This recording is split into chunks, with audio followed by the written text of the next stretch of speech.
Paz amados, bom dia, é um prazer estar com vocês aqui nessa manhã, domingo. Nós estamos com o coração cheios do poder do Espírito Santo. Onde nós tivemos a nossa conferência online e foi muito engrandecedor aos nossos corações. Engrandecedor porque pudemos ver Deus agir na nossa família, agir na vida dos nossos familiares, dos casais, os namorados, os noivos, os casados, os mais experientes de casamentos, os mais novos. Isso é bom quando nós vemos Deus agir poderosamente no nosso relacionamento. Não há ministério sem família. Tudo começa na família. Se a família está desandada, se a família está desestruturada, é preciso primeiro corrigir a família, acertar a família, para que depois possamos pensar em ter o ministério. Eu lembro que na minha juventude, meus 12, 10 anos, eu vi muitos irmãos bem mais velhos, já casados, né, e levavam o ministério de Deus, mas aos poucos iam destruindo a sua família, aos poucos iam minando, ia perdendo o filho, ia perdendo a esposa, porque não entenderam uma coisa básica para o cristianismo, né? No cristianismo, e a história vai nos mostrar que você ganha a sua família primeiro. Essa é a história. Você ganha a sua família por intermédio de Cristo, e depois você vai conquistar o mundo, o ID. O ministério de Jesus é cercado pela família dele, e depois ele vai para fora. Eu até costumo falar que é de dentro para fora, mas eu quero incentivar essa manhã e o teu coração, eu quero cativar o teu coração. Eu trouxe uma palavra e vou trazer uma palavra, na verdade. Essa manhã eu quero que você abra Jeremias 29. Nós vamos ler Jeremias 29, apenas o versículo 11. É bem conhecido, é um versículo bem conhecido, vocês vão se familiarizar com ele. Jeremias 29, versículo 11, ele diz assim, tá? Vou repetir mais uma vez, sempre tem aquele que esquece. Jeremias 29, versículo 11, ele vai nos falar assim: porque sou eu que conheço os planos que tenho para vocês, diz o Senhor, planos de fazê-los prosperar e não de lhes causar danos, planos de dar-lhes esperança e um futuro. Mais uma vez, porque sou eu que conheço os planos que tenho para vocês, diz o Senhor, plano de fazê-los prosperar e não de lhes causar-lhes danos, planos de dar-lhes esperança e um futuro. Nessa manhã eu quero falar sobre isso daqui. Esse contexto não é muito diferente do que nós vivemos hoje. Eu vou fazendo um paralelo entre esses tempos que vivemos e o tempo aqui que Jeremias relata. Ele, no seu tempo, Israel estava para ser cativo, e ele era um dos sacerdotes, dos profetas que vinha anunciando o jugo de Deus àquela nação, não somente aquela, mas ela em específico, e ele vinha julgando, falando: olha, Deus vai trazer o julgamento sobre essa nação. Bom, chegou essa época, Israel foi levado cativo, teve a sua terra devastada, os seus príncipes, o seu rei foi levado preso, as pessoas foram levadas para outra terra, Israel foi destruído. E eu fico imaginando ali pessoas que sempre adoravam a Deus, pessoas que sempre buscavam a Deus, e provavelmente ficaram pensando: por que estamos passando isso? Por que estamos nessa situação? Por que eu vivo isso? Por que nós estamos sendo levados cativos? Nós que sempre estivemos a uma vida com Deus, e provavelmente tinha pessoas ali naquele meio que todos os dias oravam, que todos os dias ofereciam sacrifícios, que tinham uma vida devota para com Deus. Havia pessoas assim lá, mas Deus, em sua infinita sabedoria, nós somos limitados para conhecê-lo, para entender esse coração, essa vontade dele. E assim sucedeu. Israel foi destruído, destruíram Jerusalém, levaram o povo cativo, muitas pessoas foram mortas. Bom, são levados cativos. Agora eu quero fazer esse paralelo para os dias de hoje. Nós temos visto nações ajoelhadas mediante a problemas econômicos, a problemas de doenças, e não só pessoas que não são cristãos, mas cristãos também têm vivido esse problema. E também eu tenho visto nesse meio tempo cristãos se perguntando: o porquê de tudo isso, Senhor? Olha, eu tinha plano de fazer isso, eu tinha plano para fazer aquilo, eu tinha planos de fazer um ministério maior esse ano, de eventos, só que o mundo não está no seu controle. Aliás, o seu futuro não está ao teu controle. Quero trazer daqui a pouco um versículo, e você vai entender bem que quem controla tudo é Deus, e isso nós não podemos fugir da sua soberana vontade. Mesmo que o homem tente intervir, há uma soberana vontade aí. Não foi o homem que criou o mundo, não foi o homem que inventou as coisas, né? Pelo contrário, o homem, com a sabedoria que Deus lhe deu e a autoridade que ele pôs ao ser humano, coube a ele desenvolver.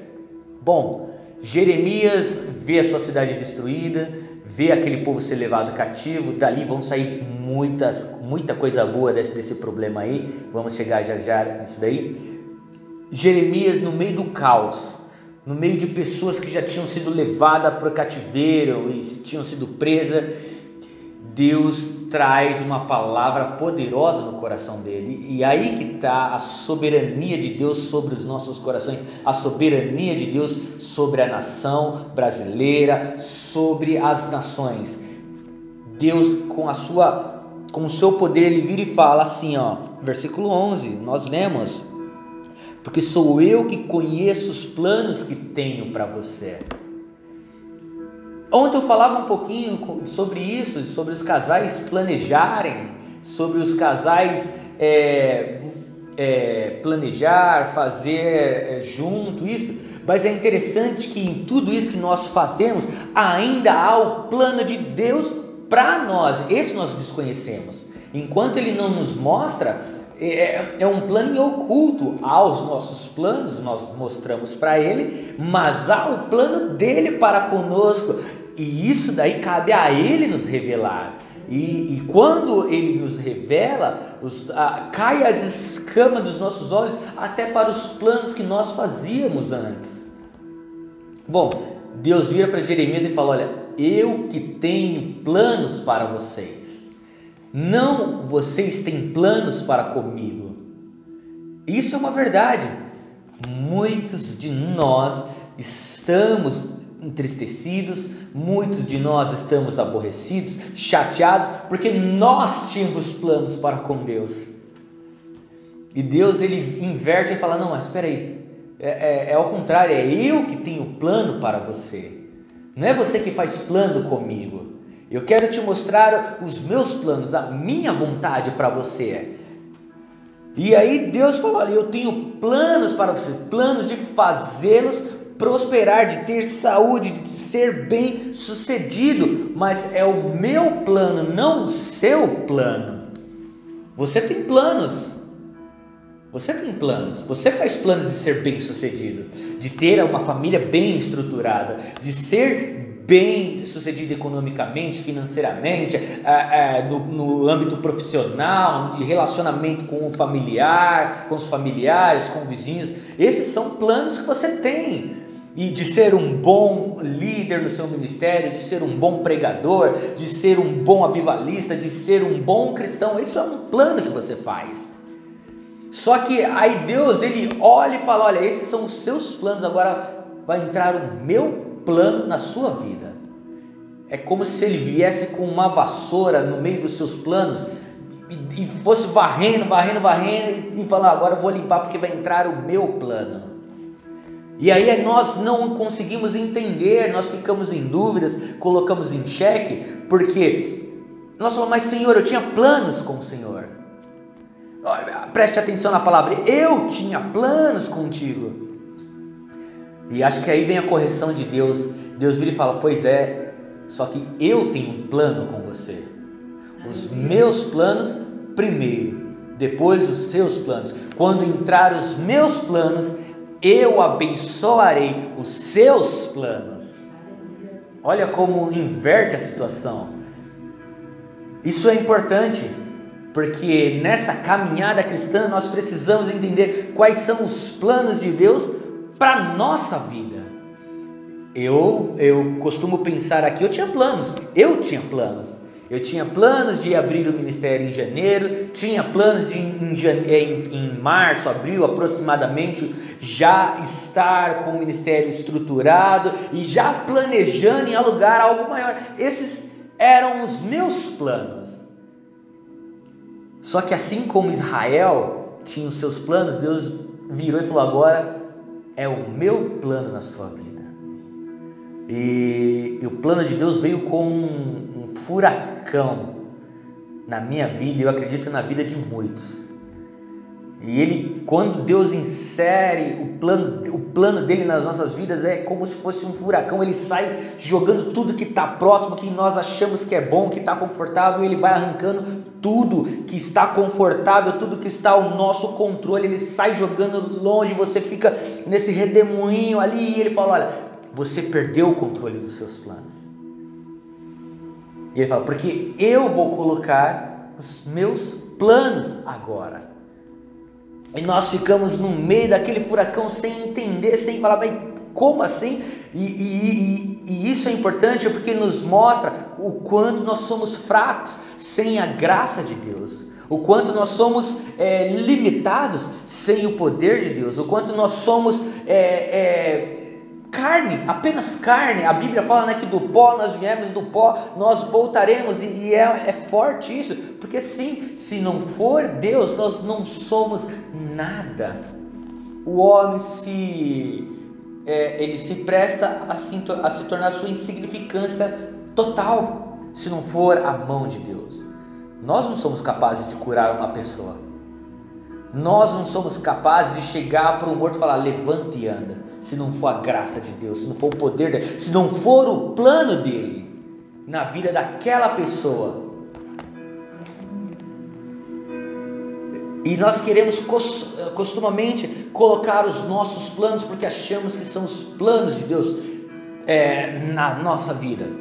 Bom, aí Jeremias tem uma revelação de Deus. Deus fala para ele, olha, Jeremias, eu tenho um plano para vocês.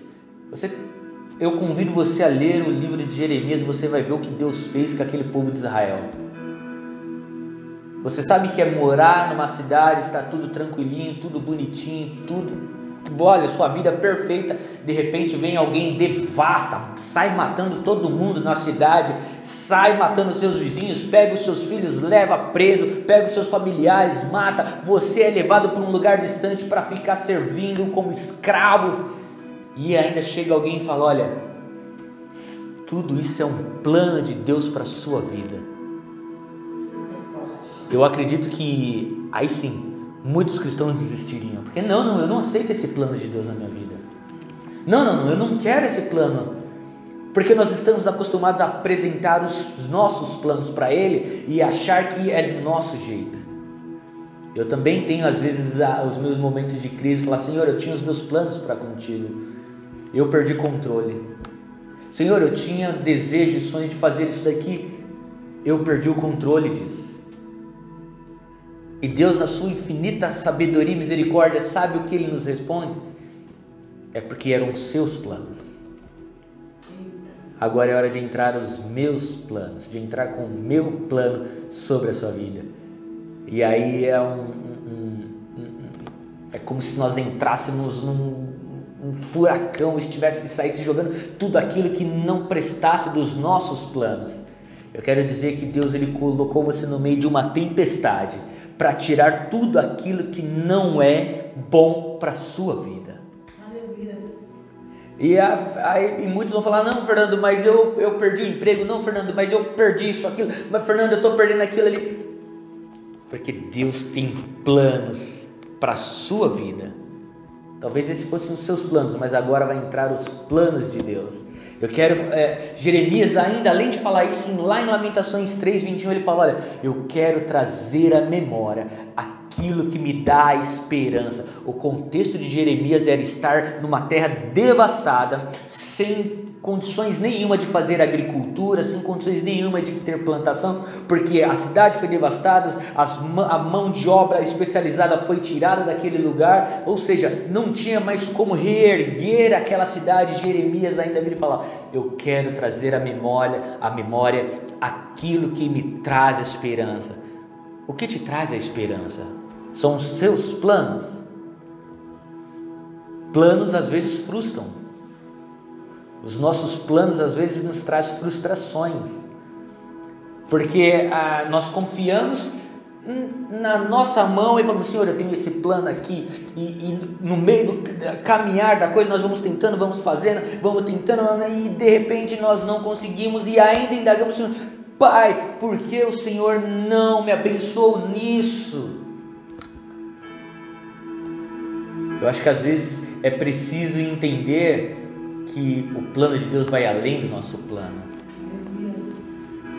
Uma vez eu contei para um casal, eu falei: eu tinha planos de fazer advocacia, de ser de fazer direito, de advogar. Esse era um sonho meu e vou cumprir ainda. Mas eu lembro que ainda assim, na minha juventude, ali dos meus 22 anos, quem faz direito, não faz, eu virei para Deus e falei: Senhor, o meu plano é fazer direito, mas qual é o teu plano? E Deus apresentou para mim a faculdade de teologia. Eu falei: Senhor, teologia não dá dinheiro.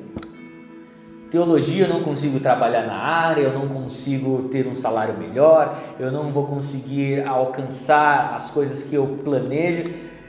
E eu vi fortemente Cristo falando no meu coração: mas esse é o meu plano. Quer o seu plano? Ou você quer o meu plano? E eu confesso que eu pensei, relutei, fiz cursinho, pré-vestibular, relutei, bom, falei: não, quer saber? Eu vou fazer o teu plano. E fui fazer, foram 5 anos ali de faculdade teológica. O que é interessante é que quando eu fiz o plano dele, essa palavra se ativou na minha vida. E essa palavra, ela veio como um rio, sabe? E o rio de Deus é interessante, porque quando nós mergulhamos em algum rio, a ideia é mergulhar e logo subir, né? Porque você precisa buscar fôlego, você precisa retornar o fôlego. No rio de Deus você mergulha, você quer ir mais fundo, você vai mais fundo, não tem mais fôlego, você foge do que é comum, você mergulha e você vai mais fundo, porque você fala: não, eu preciso chegar no fundo desse rio.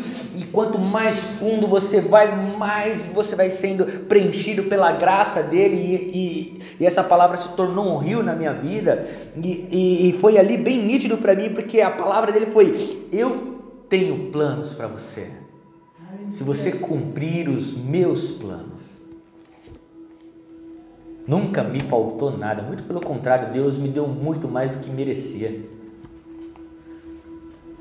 Eu quero, indo já para a parte final dessa minha ministração, Jeremias falava: eu quero trazer à memória aquilo que me traz a esperança. Se a esperança que você carrega são os teus planos, é hora de parar um pouquinho aí. Eu sexta-feira eu estava chegando na minha cidade, e na minha cidade há um mastro bem alto com uma bandeira bem grande do Brasil. Olha, eu nem costumo fazer isso, mas eu estava de vir de carro, Deus virou e falou para mim, faz o contorno, para ali, eu quero te mostrar algo. Eu, sem entender nada, fiz o contorno, né? Parei, subi num montinho elevado de grama e eu comecei a ver a cidade, né? Dá para ver um bom pedaço da cidade. E ele falou, olha para aquela bandeira. Não havia muito vento ainda, E eu comecei a olhar para a bandeira, falei, mas Senhor, eu aproveitei para aquele momento para fazer uma oração com Deus. E o Espírito Santo dele chegou e falou, agora olha para aquela bandeira. E eu comecei a olhar para a bandeira e começou a bater um ventinho e a bandeira começou a tremular, a bandeira começou a flamejar, a se mexer. E ele falou, são esses ventos que dão o destino para o lugar que aquele vento deve chegar. Então olha para a bandeira, olha para onde ela está mirando. E a bandeira, uma hora ela via para um lado, outra hora ela balançava para o outro, outra hora ela ficava para um outro lado. Ele falou, sabe por quê? Porque sou eu que tenho o controle disso. Aleluia. E eu fiz até um texto falando que o marinheiro em si, eu coloquei nas minhas redes sociais, ele não tem muito controle daquilo. E eu olhando aquela bandeira, uma hora ela ficava para lá e depois ela ficava para o outro lado, mas veio muito forte no meu coração, Deus falando que olha, mas de tudo isso, o vento passa e leva a um destino. Então eu quero finalizar com essa palavra que Deus colocou no meu coração na sexta-feira, é que olha, tudo vai passar, porque Deus tem um plano na sua vida. Aleluia. Se você murmura hoje, você perde o plano de Deus para a sua vida.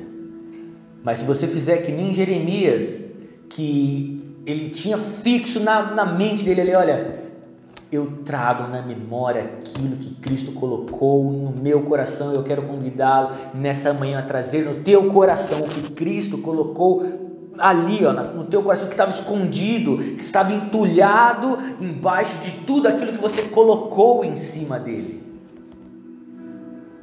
Eu vou em casais, em casas de famílias que pessoas nem mais querem ter um compromisso, querem ter a oração, não querem ter o compromisso com Deus, querem ser abençoados, mas não querem ser aqueles que abençoam, querem ser um casal, uma família cheia da presença de Deus, mas não querem buscar a presença de Deus.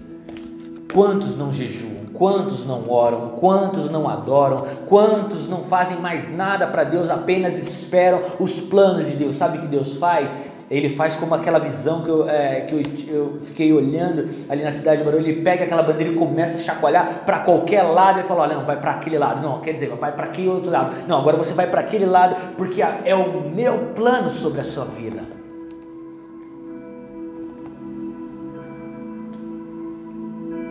Porque sou eu que conheço os planos que tenho para você, diz o Senhor, planos de fazê-lo prosperar e não de causar-lhe danos. Se está tendo dano, é porque não é plano de Deus. Se você está tendo dano nessa parte, se você está tendo dificuldades, é porque ainda não é um plano de Deus, porque o plano de Deus entra com estrutura, você vê milagres. Antes de Deus me mostrar essa visão na sexta-feira, eu vinha conversando com Deus sobre isso. Eu falava, Senhor, era sobre isso daqui o Senhor abençoou, sobre aquilo ali o Senhor me deu a situação, sobre aquela parte que para mim era impossível, o Senhor colocou as tuas mãos. Então não é plano meu, não é o meu plano. Quero convidá-lo, como Jeremias 3:21 diz, Lamentações 3:21, isso é culpa da Emily que errou domingo passado. Como Lamentações 3:21, Jeremias diz, quero trazer à memória aquilo que me traz a esperança. Olha, eu convido você a trazer à memória que Cristo é a sua esperança. Cristo é a nossa esperança. Eu poderia usar esse momento agora para trazer testemunhos, mas eu não quero nem preencher esse momento de testemunhos. Eu quero esperar para o dia 5 de julho, que estarão todos aqui, e trazer isso, porque a graça de Deus é boa, ela é maravilhosa, ela cuida de nós, e quando nós estamos com Ele, nós estamos conectados com Cristo. Qualquer vento, a favor ou não, você pode ver os planos de Deus ali. Finalizando, Cristo tem planos de fazer você prosperar, de fazer você ir além do que você já está, da onde você está, do que você planejou. Cristo vai vir com uma caneta de ouro lá e Ele vai falar: agora é o meu plano sobre a sua vida, e vai começar a escrever o plano dele sobre sua vida. E Ele vai dar uma carimbada do Espírito Santo que vai estremecer a sua vida, e você vai começar a olhar e falar: não, agora sim, agora eu estou vivendo os planos de Deus. Antes eu vivia os meus planos, antes eu corria para os meus planos, antes eu fazia por mim, agora primeiro eu faço para Ele. O que vem para mim é lucro. Paulo ele é muito bom nisso daí, ele fala: viver para mim é lucro. O contexto de Paulo, do cristianismo naquela época era lá, falou de Jesus, arranca a cabeça. Isso é plano de Deus. O morrer para mim é lucro. É só as correções teológicas aqui. Porque ele estava ali, falava de Cristo, vai morrer. Falava que Deus tinha para fazer, vai morrer. Cristo sempre falando para ele: eu tenho planos para você. Eu quero dizer que Cristo tem plano para você. Se você não acredita, olha, me desculpa, mas eu acredito nos planos de Deus, e eu tenho vivido os planos de Deus. Eider acredita, Michele acredita. Você que está assistindo aí, levanta sua mão e fala: eu acredito nos planos de Deus, e comece a viver. Porque Cristo, ele é bem claro sobre a palavra de Jeremias. Ele tem planos de fazê-lo prosperar. Então você vai começar a prosperar. Não é só de dinheiro não, meu irmão. Não fica aí falando: não, agora se eu ganhava 1.000, eu vou passar a ganhar 10.000. Se eu ganhava 10.000, eu vou ganhar 100.000. Não é só isso não. Se você orava pouco, agora você vai orar dobrado. E Deus vai trazer uma unção de prosperidade na sua vida, de oração, de intercessão pela vida das pessoas, de comunhão, de coração grato. Quando Deus fala que Ele vai trazer uma prosperidade, é por completo. Dinheiro para Deus é o de menos. As pessoas não tinham pão, não tinham peixe, Jesus não tinha dinheiro. Ele fala: não, mas eu faço um milagre, eu não preciso do dinheiro. É aí que está o segredo. Aonde está a segurança do teu coração? Aonde você planeja, colocou os planos do teu coração? Cristo vira e fala: olha, acabou, agora são os meus planos. E eu acredito muito que tudo isso que nós temos vivido é porque Deus virou para o planeta e falou: agora é o meu plano. Nunca se viu tanto. E olha que ano passado 70 milhões de pessoas foram ganhas na China para o cristianismo. Ao redor do mundo houve-se mais de 200 milhões de convertidos, mas em apenas 6 meses de pandemia no mundo, há um senso crítico de que aqueles que tinham sido desviados, muitos passaram a ter a sua fé novamente em Jesus. Aqueles que não acreditavam começaram a passar a acreditar em Cristo, porque Cristo ele chega e fala: olha, agora é o meu plano. Agora é o meu plano. Então eu quero dizer que finalizo nessa manhã o plano de Deus na sua vida. Lerei mais uma vez: porque sou eu que conheço os planos que tenho para você, diz o Senhor. Agora só quem crê recebe aí, planos de fazê-lo prosperar e não lhes causar-lhe danos, planos de dar-lhes esperança de um futuro melhor. Eu quero dizer nessa manhã, a tua esperança e o teu futuro está garantido em Cristo Jesus.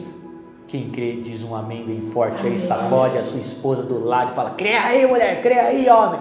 Coloca a mão nos seus filhos, ora pelo seu vizinho e fala: olha, nós teremos um futuro de esperança. Esse país terá um futuro de esperança. Todos aqueles que moram sobre essa nação terá um futuro de esperança. Não importa se você quer estar inconformado com político ou não. Olha, meu amado, esse país terá um futuro de esperança debaixo das mãos do Deus poderoso.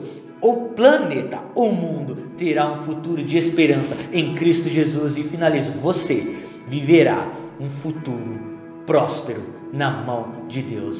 Em nome de Jesus, feche os seus olhos, eu quero fazer uma oração por você nessa manhã. Senhor amado.